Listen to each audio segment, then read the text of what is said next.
Okay, we're up to the very end of Tzadiches Amid Beis. Just to review of what we're referring to, the challenging part about this daf is because we don't pass in this way. But the Gemara has a machlokes. What's the ratio for an isser to be batal? One opinion says shishim, which is obviously a paskin. Another opinion said 100. So we said, where does the shishim and 100 come from? So the Gemara says they're both coming from the same thing, which is that when a nazir brings a shlamim, he has to cook the entire shlamim in one pot, and then he takes the foreleg, gives it to a kohen. Now the foreleg is usser to me as a non-kohen, and it's cooked together. So why is it allowed?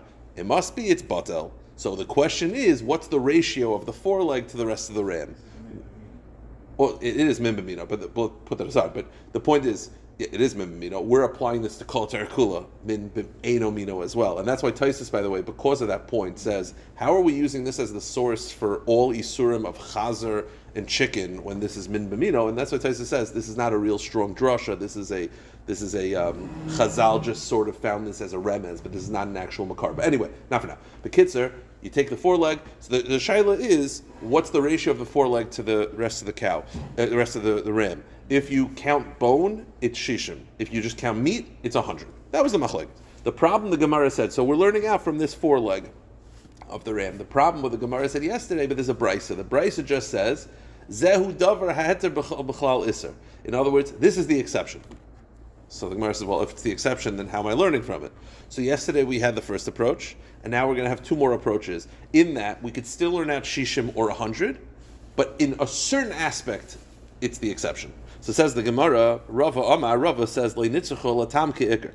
What makes this the exception is that it's tam ke'ikr. In other words, over here, you're not dealing with the isser itself being mixed in. It's not like I can't find the original source of the isser. I know where the source of the isser is. The problem is the flavor that the isser imparts, which is called tam ke'ikr. Rava believes tam ke'ikr dibekotchem aser. Rava believes, which is not how we paskin, Rava believes that tam ke'ikr is only a problem by karbanos, not by Chullin. Now, if it's a problem by karbanos, let's think about this right now, the way Rashi explains. This is min b'mino, which is generally a problem, and it's tam ke'ikr, which is a problem by karbanos. So it should not be batal even b'shishim. It should not be batal even in a million. Why? Because it's min b'mino, and Rava believes min b'mino is a problem by karbanos by tam ke'ikr. So you have the tam ke'ikr of the foreleg to the rest of the animal. It's min b'mino, it should not be batal. That's the exception. Normally by karbanos, tam ke'ikr of min b'mino is not batal, but over here it's batal b'shishim or b'meya. Huh? Because he believes that min b'mino is a problem when it's tam ke'ikr by karbanos, and this is an example of min b'mino, tam ke'ikr by karbanos, and yet it's batal. So that's why he makes it the exception. So we're able to learn out the ratio of shishim or 100. What we can't learn out is the fact, what makes this a exception is that it's tam ke'ikr of karbanos, which is normally not batal, and over here it is. So it basically, don't use this to apply to other tam ke'ikr of karbanos. But you could use it to chazer, all the things. Says the Gemara, Kamash Malad hachashari. Now says the Gemara, V'ligmer minei, so why not learn out from this? Why not learn out from this that tam ke'ikr by karbanos is batal, right? We had this yesterday. This is the exception. Make it the rule. So says the Gemara, I already know that by karbanos, tam ke'ikr is not batal. How do I know that tam ke'ikr is not batal? Gali rachmana gabechatas, because there's a halacha gabechatas. Kol asher yiga b'bsari yikdash. Liyos kamayu, shem psula tifsal, vim ke'shera teichel b'chamer shaba. The halacha by chatas is that anything the chatas touches has the status of the chatas. So I'll give you an example. You have a chatas that it's hot and it touches a piece of bread. So that piece of bread, it has the status of a chatas, which means that the next day it's already lina, it's already nicer, etc. Well, why is that? Well, what's the relationship between the chatas and the piece of bread? It's tam ke'ikr, because the piece of bread doesn't have the original chatas in it. It has flavor of chatas because of the source of contact, and yet it's not nullified. Not once do we say, well, if the bread is really big, no, it doesn't matter. If it touches the chatas, it's a chatas. So that's an example of, huh? No, we're assuming it's hot. And he's, even not hot actually, but let's assume hot. So that means that when it's hot, that means it's tam ke'ikr, and it's not nullified. So you see from a chatas that tam ke'ikr is not nullified by karbanos. So we don't learn out from here because we already know that Tam Keker is not nullified by Karbanis. So says the Gemara, Umaychaz the Gamri Mahayach Ligme Mehai. So you have basically two things in front of you. You have the Chatas, which tells you Tam Keker is not Batal. You have the foreleg by the ram, which Tam Keker is Batal. So why are we choosing to learn out from a Chatas to be strict and not from the ram? So says the Gemara, the same answer we had yesterday, Chidishu, Umechidish lo Gamrinan. I'll tell you why, because it's a Chiddish. In other words, the ram situation is a chiddush. What makes it a chiddush? Not just that it's nullified, but that you're allowed to do it lichachila. That's a chiddush. The fact that you could take the foreleg and lichachila cook it with the rest of the ram is a chiddush that we don't find in Kol Tarakula, and therefore we can't learn out halachas from it. So we're able to learn out the shishim component, but we can't learn out the Tam Keker being lenient. So says the Gemara, the obvious point, which we had yesterday. If you're telling me it's such a chiddush, then how do you learn out the ratio of shishim from it, or meya from it? Ihachi lemeya v'shishim nami lo. If you're telling me this ram situation is such a chiddush that you're able to do it lechachila, that it can't be the source for halachas, but it is the source for shishim and for meya. So says the Gemara, the same answer we had yesterday. Atu anan lekula gamrinan, lechula gamrinan, lechuma gamrinan. The midiraisa beruba batal. The answer is, this is a chumrah. In other words, we cannot learn out from these halachas of the ram. We can't learn out kulas, but we can learn out chumras. And this is a chumrah, because really it should be batal berov.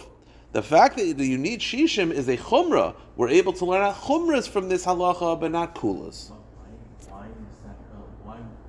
Why? Because throughout Kol Tarakula, the general rule is Achar Am Lahatas, it's batal berov. The fact that you need shishim is a chumrah. So you can learn out chumras from it, not kulas. One last point. That we said that the ram is that it's the exception. So we said today it's the exception because of Tam Keker. Yesterday we said because Mimbamino. A third approach, and there's Ravina Amar leNitzracha leMakom Chatach. The Amar Makom Chatach Ba'al Ma'aser V'Hacha Shari. It has nothing to do with Tam Keker. It's very simple. What makes this unique is not for the ratio. It's not for anything else. It's that when you cut off the foreleg, right, to give to the kohen, the area of contact should also become aser. Right? We had this once earlier when I was away. We had this that if an arm is sticking out of the womb of an animal, and then the animal is born, and then the mother is shechted while the hand is sticking out of the womb, the halach is the hand is a problem. But if you remember, we said not only is the hand a problem, when you cut off the hand, you also have to cut off the area of contact because it's connected to it. So normally the area of contact of the cutting is aser. Over here it's allowed. So it has nothing to do with anything else. So that what makes it unique is that halacha. Okay. All right. This next part is a little bit tricky. We'll do this fairly quickly. It's a very, very... the reason why this is tricky is... What makes it unique is the halacha that the location of... Correct. It's mutter. Now, what makes this tricky is because the Gemara is going to try to figure out, according to the opinion that it's batal when 100. Here's the tricky part, by the way, of the batal b'meya. The tricky part is like this. Truma is batal b'meya. That's the general rule. Truma is batal b'meya. So the real question, this very lengthy Gemara and complicated Mishnah that we're about to do, is basically asking, if Truma is batal b'meya, how is everything else batal b'meya? That's really the crux of the next Gemara, yeah? Was Rabina trying to still answer the original question of... No, the original question of, if we're able to learn out from a ram, I thought the ram is unique. So the answer is it's unique in the area of contact. That's it. Now this next Gemara is really bothered by this. Yosef Rav Dimi v'Karmel Hashmaita Amarli Abaya v'Chol Isur Shabbatayra b'Meya, and all Isurim in the Torah are batal in 100. How do you then reconcile the next Mishnah? Now we know that Truma is batal b'Meya, and we'll see exactly what circumstance. V'Hatanan. Okay, the Mishnah says like this: Lama Amru Kol HaMechametz Umetabel Umedame Lahachmer Min B'Mino. The Mishnah says like this. It's a cryptic Mishnah, and the Mishnah will explain that if you have an example of mechabetz, metabel, or medame, which is a mixture of truma and non-truma, so the halach is like this. Lahachmer is min b'mino. If it's min b'mino, we're always going to be machmer, and if it's min b'she'eno mino, meaning the truma and the chulin are not the same type, that's sometimes mekel, sometimes machmer. Now, what does this mean? So the Gemara will explain. Min b'mino, we are always strict. Min b'she'eno mino, sometimes strict, sometimes not strict. Let's go through this inside. Min b'she'eno mino, katani seifa. So what's the example of min b'she'eno mino by truma mixing with chulin that at times were makel and at times were strict. What's the halacha? The Ketani Sefer. What's the case? So the case is like this. Grisin, you have beans that are truma. Shenis bashlu im adoshim, that cook with lentils. So you have a mixture of beans and lentils. Some are truma, some are chulin. This is min b'she'eno mino. So what's the halacha? So the Mishnah says, lahakal lahachmer, sometimes mekel, sometimes machmer. What's the halacha? What is the case? Im yesh behem benosin tam, if the beans impart a flavor, meaning, if I taste, forget about the ratio for a second. We're so used to thinking of like shishim, there's no flavor, 100, there is flavor. Forget about the ratio. Beans fall into the lentils. I taste the lentils. I taste beans. In other words, I taste the truma here. So the halacha is very simple. If you taste truma, it's a problem. I don't care the ratio. It could be 1 in 100, it could be 1 in 10, it could be 1 in a million. If I actually taste beans here, if I actually taste truma, that's a problem. That's the lahachmer. So, im yesh behem benosin tam, if the beans impart flavor into the lentils, i.e. I taste the truma here, then it doesn't matter the ratio. Then regardless, yesh ben lahalis b'meya ve'echad, whether it's 101, bein ben lahalis b'meya ve'echad aser. Then it doesn't matter the ratio. That's pasha. By the way, that's true lahalacha. If you have like chazer that falls into chicken and it's shishim, and then you taste it and you taste chazer, you gotta stop eating. The whole shishim thing is a presumption that you won't taste it. If you taste it, it's a problem. Okay. But here's the line that's significant. So if you actually taste the truma, it's a problem, regardless of the ratio. But then the Mishnah says, ein behen benosin tam. But if the beans do not impart a flavor into the lentils, so there is no flavor here, meaning a kohen tastes it and he says, I don't taste anything. So then here's the halacha. Bein sheyesh ben lalos b'mei ve'echad. Whether it's 101 to 1, bein ein behen lalos b'mei ve'echad. Whether it's less than 100, it's batal. Now let me ask you a question. What do you mean less than 100? It says, again, the truma fell in, I don't taste it. So now I'm not worried about the flavor, I'm just worried about nullification. So if it's 101, good. Even if it's less than 101, also good. So what is it? Shishim. Pashtus, what it means is, whether it's 100, whether it's shishim, you're good to go. See, shishim is significant. Now, when it comes to truma, 100 is always the number, but the Mishnah is saying that's only true when it's min b'mino, or when the actual isser is mixed in. But if it's min b'she'eno mino, and you're just worried about flavor, if there is no flavor, it's nullified whether it's 100 or less than 100. What's less than 100? Shishim. So you see, shishim is significant. Why is it like shishim is the only other choice? Well, I mean, because those are the two options that we're dealing with. We're dealing with shishim or meya. I mean, so the Gemara is saying, so the Mishnah said, if I don't taste the beans, if I don't taste the truma, whether it's 100, whether it's less than 100, you're fine. What's less than 100? Shishim. So you see, shishim is significant. Yeah, I understand that, but the Gemara is, the two options are shishim and 100, so it's less than 100, so it must be shishim. Ein behen la'alis b'meya ve'echad al my lav b'shishim. Go to the next page. So the Gemara says, loy b'meya. No. It means 100. In other words, what the Gemara is going to explain is that what the Mishnah means is like this. Really, you need 100. So I thought the Mishnah said whether it's 100 or not, whether it's 100 or less than 100. No, it means like this. Whether it's 101 or whether it's 100. In other words, you either way need 100. So what's the distinction then between when it says, I don't taste the beans, it's mutter, whether it's meya or less than meya? What it means is like this. Whether it's 101 to 1 or 100 to 1. But shishim is not an option. That's the Gemara says. So really it means 100 to 1. So says the Gemara, okay, so now you're telling me 100 to 1 is a leniency by mim b'she'eno mino. Here's the problem. That same Mishnah was saying that mim b'she'eno mino, there's a leniency, but mim b'mino, there is no leniency. Now you have to speak this out. What the Gemara eventually is going to say, basically, the Gemara is just going to speak it out, is that mim b'she'eno mino, the leniency is that 100 to 1 is okay. Min b'mino, 100 to 1 is not okay. You need 101 to 1. The Gemara is basically now saying that the major difference is whether it's 100 to 1 or 101 to 1. Yeah, so the Gemara says, exactly. But then how do you explain the ratio? What is the ratio? The ratio is saying, what we just quoted is the segment of the Mishnah dealing with min b'she'eno mino. And we said that if there is no flavor, it's batel, whether it's b'meya or less than b'meya, it's mutter.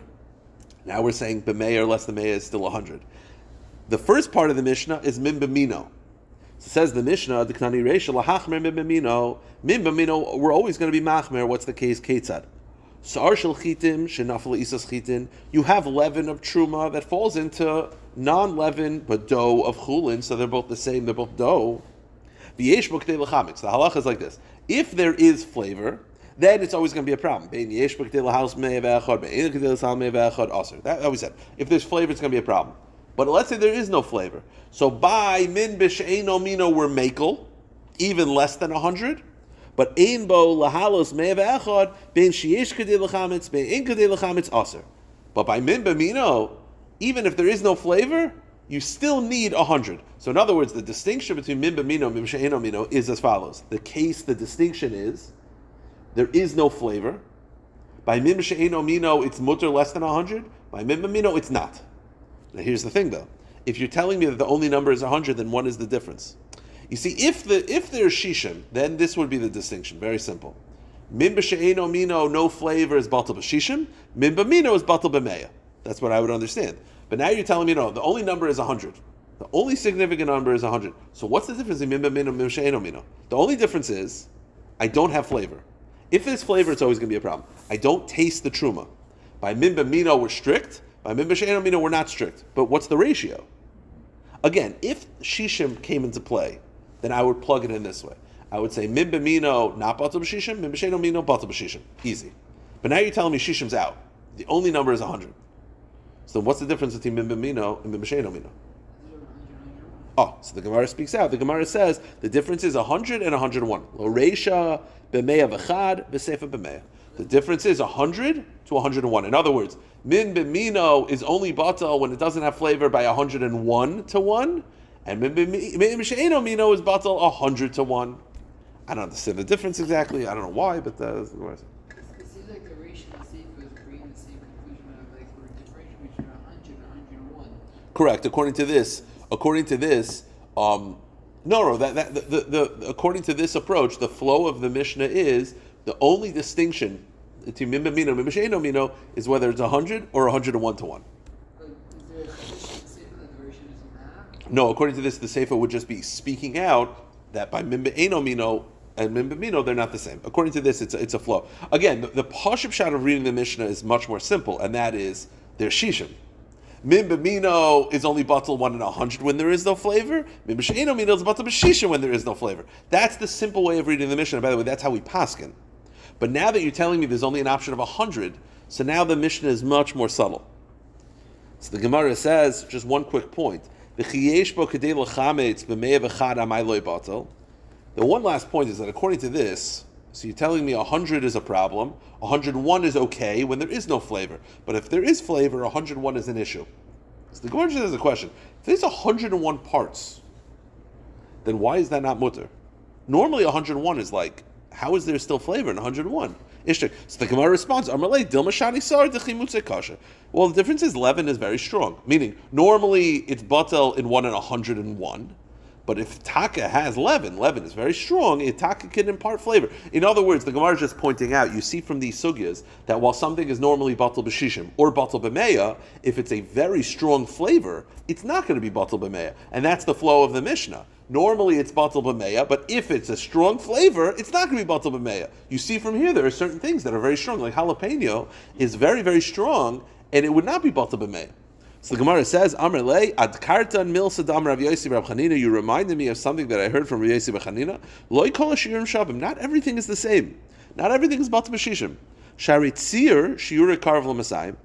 Fish brine from a non-kosher fish is very strong, and therefore it's close to 200 to 1 ratio.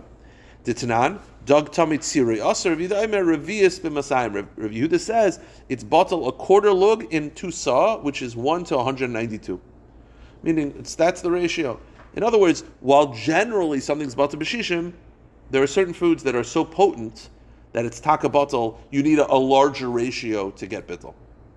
So tzir, fish brine, is a good example of that. Because Rabbi Yehuda says it's batal fish brine, non-kosher fish brine is batal in fish of 1 to 192. Okay. Now the Gemara just has one quick question to end up this discussion. Fish brine is batal 1 in 192 by Rabbi Yehuda. I thought Rabbi Yehuda shita is that min b'mino is not batal. Ever.